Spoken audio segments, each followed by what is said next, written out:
Ladies and gentlemen, and hockey fans of all ages, welcome back to another exciting edition of Randy Talks Hockey. I'm your host, Randy Dillon. The NHL trade line deadline does end tomorrow at 4 p.m. Eastern Time, 2 p.m. Mountain Time, 1 p.m. Pacific. So any last minute trades, they're going to be coming down the wire tomorrow. We still got some big names on the market. A bunch of trades happened this week to improve teams, and they might have helped them out. Who knows, down the long run, helping solve some injury woes, all that kind of stuff. We'll go through some of the big names, where do I think they're going to go, and recap some of the trades that happened this weekend. Boy, oh boy, there are a lot. Now, we look at some of the big names out there, but before we get on that, what about David Ayres? His name just came up on the market. If you don't know who David Ayres is, you live under a rock. In yesterday's game between the Toronto Maple Leafs and the Carolina Hurricanes, both goalies for the Hurricanes, James Reimer and Peter Mrazek, went down with injury. In the NHL protocol, you have to have an emergency goalie on foot, and David Ayres was that guy.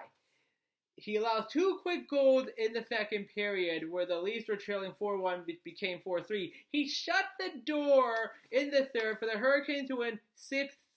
What an incredible moment for the guy. I think this is everyone's dream as someone who played hockey. You just want to be that guy, get a chance, and you get that crowning moment. He's going to have all the tours, all the radio shows. I think the governor rally in Carolina said, we want to make you an honorary citizen. So great job, David. What a feel-good story that was. But if you're the Toronto Maple Leafs, for shame.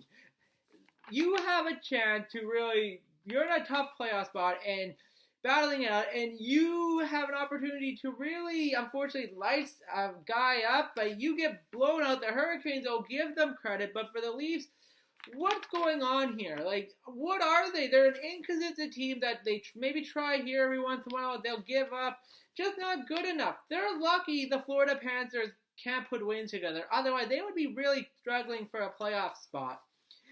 Nothing I think Kyle Dubas can fix a team at the deadline. But boy, oh boy, there's going to be possibly a lot of changes to the team if they miss the playoffs. And I think Dubas is going to be out of a job.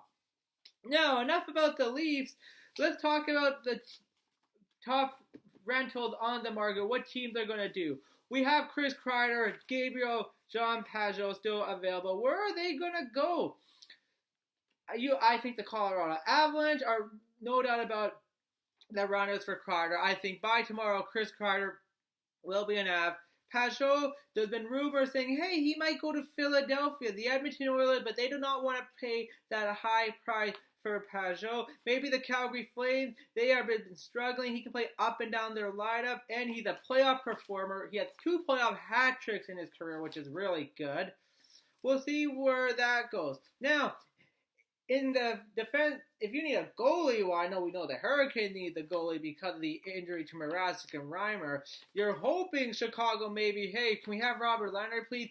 Nothing has been imminent yet. If you can't get Robert Leonard, if you're the Hurricane, you're going to have to look at guys, maybe Craig Anderson, the Ottawa Senators, but he want to stay put.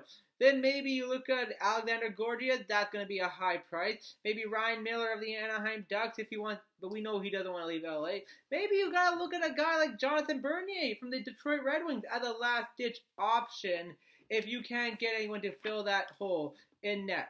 The Florida Panthers desperately need help on defense, ladies and gentlemen, but a lot of the top defensemen are gone off the rental. Alex Martinez, he went to the Vegas Golden Knights. Brendan Dillon, he went to the Washington Capitals. You have Eric Gustafsson, yeah, maybe Davian Severson, but he's a little bit, that might cost, not Severson, Sammy Vatanen, but he's going to cost you a little bit of a premium. What about a guy like Zach Bogosian, who just got bought off by the Buffalo Sabres, so maybe you got to sign him to a deal.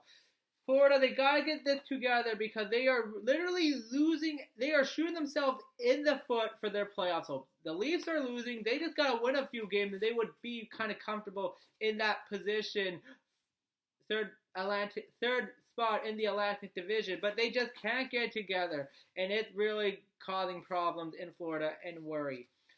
What about some low-key players you want to add to your team? Now, you could look at a guy like Derek Grant, Tyler Ennis, Nate Thompson, that big tough guy, and you really strap the cap. like the Edmonton Oilers, the Vancouver Canucks as well, because of the trade they made. So you got to look at the cheap option. What about some veteran experience? Guys who've won cup. I look at a guy maybe like Connor Sherry from the Buffalo Sabres. I think he would maybe be a good fit in Nashville or even Tampa Bay possibly. And he's a pending UFA. On veteran help on defense, you got Ron Hainsey. You got Trevor Daley. I think Hainsey might be an option for the Florida Panthers. He's a veteran, but he wouldn't really improve their top four. Trevor Daley, yeah, another option for the Panthers from the Detroit Red Wings. Who knows? The other one we're going to look at is Jesper Foss of the New York Rangers. He can play up and down lineup at the top in your top 12. He had a little bit size, being 6'1", that height, not big at 190 some odd pounds, but he could be a fit there. And also depends what happened with Kreider. Maybe the Rangers got to realize, hey, we got Kreider not going, let's get something for Jesper Foss. Now, we still have guys like Wayne Simmons on the trade block as well. This is very interesting because it's all going to come down to the price of what you're going to pay for Mr. Simmons. He's a big, tough, physical player, but let's not forget, last year when Nashville paid the farm to get him, he really didn't do nothing. The price probably has dipped. If Simmons can, and also let's not forget, Simmons is going to be playing for a contract. So if he gets traded, he got to show he is the real deal.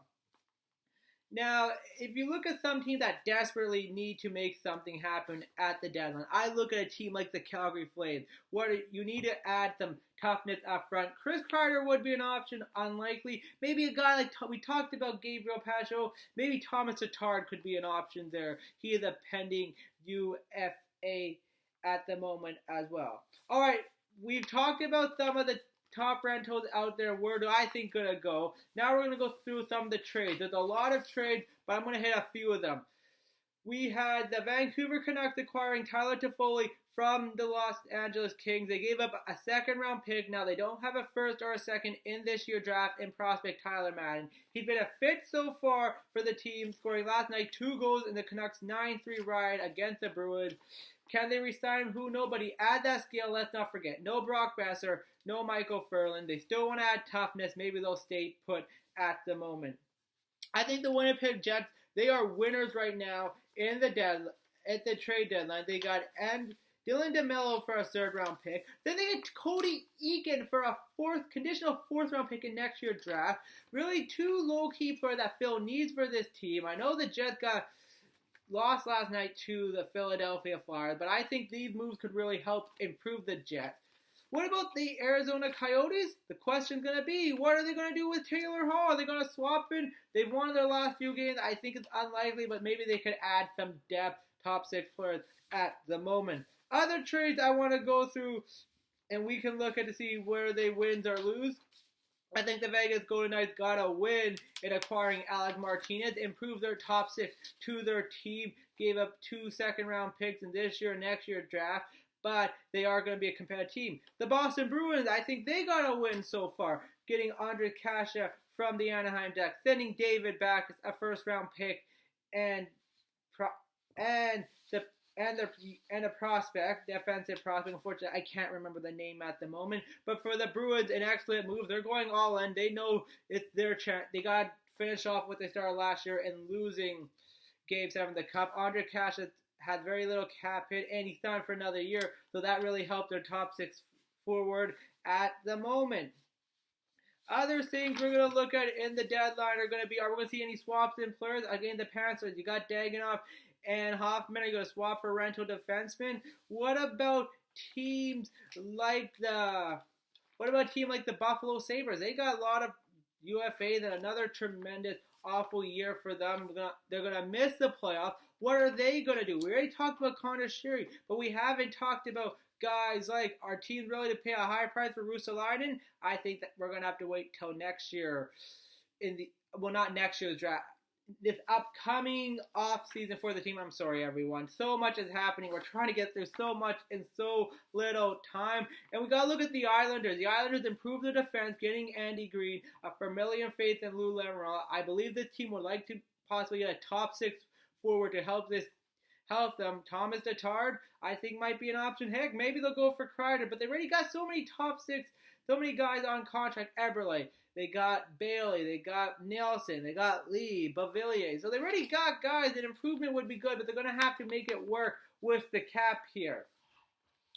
That's all I have for you guys today in our trade deadline preview. Tomorrow we will go through, not tomorrow, on Tuesday or Wednesday, we will do a recap of the deadline, and I will say who are my winners and losers and what team I thought that could have been better. Have a great day, everyone. Keep your eyes on the Twitter news and all that. So much Instagram, so many reports, so many great things you can look at. ESPN, TSN, Sportsnet.